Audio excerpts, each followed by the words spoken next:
हमारी माएँ पागल नहीं थी।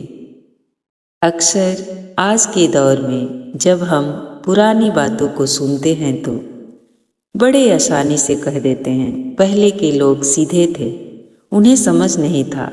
लेकिन सच तो यह है कि हमारी माएँ पागल नहीं थी, न ही उनमें दिमाग की कमी थी।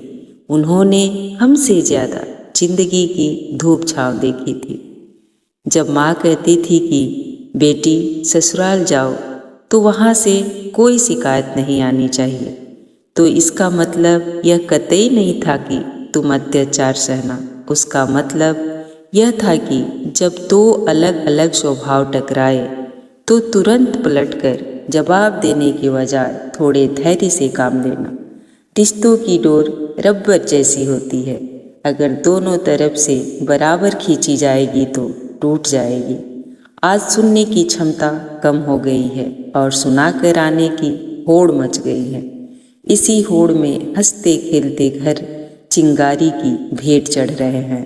इसी गहरे अनुभव और माँ की उस दूरदर्शिता को शब्दों में पिरोकर आज की यह खास कविता आपके नाम।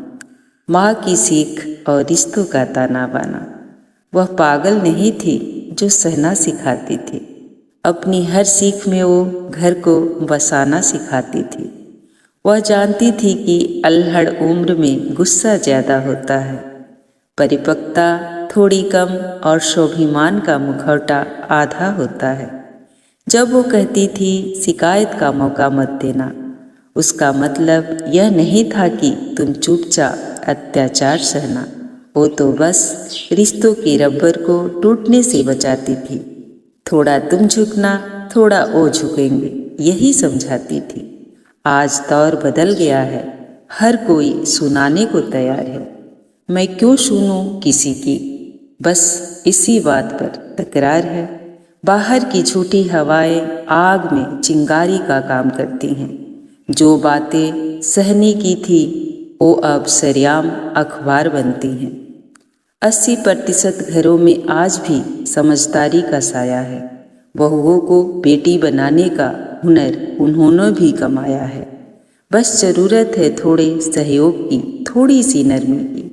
रिश्ते कभी नहीं चलते आंखों में रखकर गुस्से की गर्मी को। माएँ गुजरी थी उस उम्र से, उन्हें हर उतार चढ़ाव पता था। चुप रहकर घर को कैसे स्वर्ग बनाना है उन्हें वो हुनर आता था। ओ मत कहो कि वो नासमझ थी या उनका सोचना पुराना था। उन्हें की दी हुई तहजीब से कभी महकता पूरा जमाना था। रिश्ते कभी भी बराबरी की तराजू पर तौल कर नहीं निभाए जा सकते। कहीं किसी को थोड़ा ज़्यादा देना पड़ता है तो कहीं किसी को थोड़ा मुस्कुरा कर सहना पड़ता है। आज की इस भागती और बिखरती दुनिया में क्या हम अपनी माँओं के उस धैर्य और लचीलेपन को दोबारा अपने जीवन में जगह दे सकते हैं? अपने विचार कमेंट बॉक्स में ज़रूर साझा करें। आज बस इतना ही, फिर मिलूंगी ऐसे ही रिश्तों की बचाने की तरकीब लेकर के। तब तक के लिए सबको राधे राधे, जय श्री कृष्ण।